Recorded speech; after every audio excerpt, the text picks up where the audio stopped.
बस में ये देखना है कि अब जैसे बड़े-बड़े संतों की भी एक्सीडेंट में मृत्यु हुई है। हमने देखा है। पूज्य बक्सर के एक मामा जी नाम के बहुत बड़े संत थे। तो जा रहे थे कथा करने, बरसाने पहले दर्शन किए श्री जी के, सामने से एक ट्रक ने ऐसे तो बस राधा पधार गए। तो अब इनकी कोई आत्मा को अशांति थोड़ी है, तो भगवान के पार्षद है, भगवान में गए, समझ गए। अब जो पापाचरण कर रहा है, तो शरीर छूटने के बाद उसको वैसी गति मिलेगी। खास बात मृत्यु कैसे हुई इससे मतलब नहीं है, खास बात है उसने जीवन कैसा व्यतीत किया इससे है। जैसे पूज्यपाद सिउड़िया बाबा जी महाराज इतने बड़े सिद्ध संत, और अंतिम दशा होती कि गड़ासा से नहीं, वो एक पागल आदमी, विकसित आदमी, कई गड़ासे ऐसे और उससे, तो अब क्या अधोगति होगी क्या? अरे वो तो जीते जी ब्रह्म पद प्राप्त महापुरुष है, समझ लेना। मृत्यु की घटना से किसी के परिणाम को नहीं जोड़ा जा सकता, उसके जीवन से परिणाम को जोड़ा जाता है। उसका जीवन कैसा था?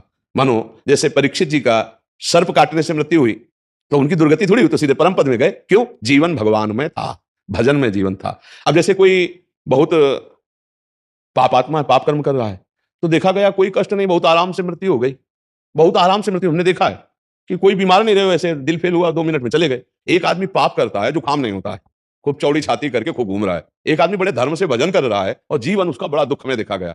अब इसी रहस्य को जान रहा है, वो पाप कर्म कर रहा है तो उसके पुण्य खर्चा हो रहे हैं, सिद्धांत है। अब जब पूर्व पाप और ये पाप जुड़ेगा तो उसकी दुर्गति हो जाएगी।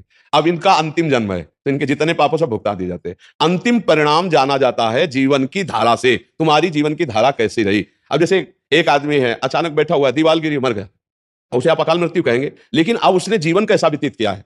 अगर जीवन भजन में व्यतीत किया तो भगवान को प्राप्त होगा, और जीवन गंदा व्यतीत किया है तो उसके गंदे आचरणों के कारण उसका जीवन का परिणाम। केवल मृत्यु की घटना से कोई उन्नति या उन्नति का विषय नहीं होता, उसके पूरे जीवन से तारतम्य जोड़ा जाता है। मृत्यु की घटना तो पहले से निश्चित हो चुकी होती है, हम जिसे अकाल मृत्यु कहते हैं वो भी निश्चित हो चुकी होती है।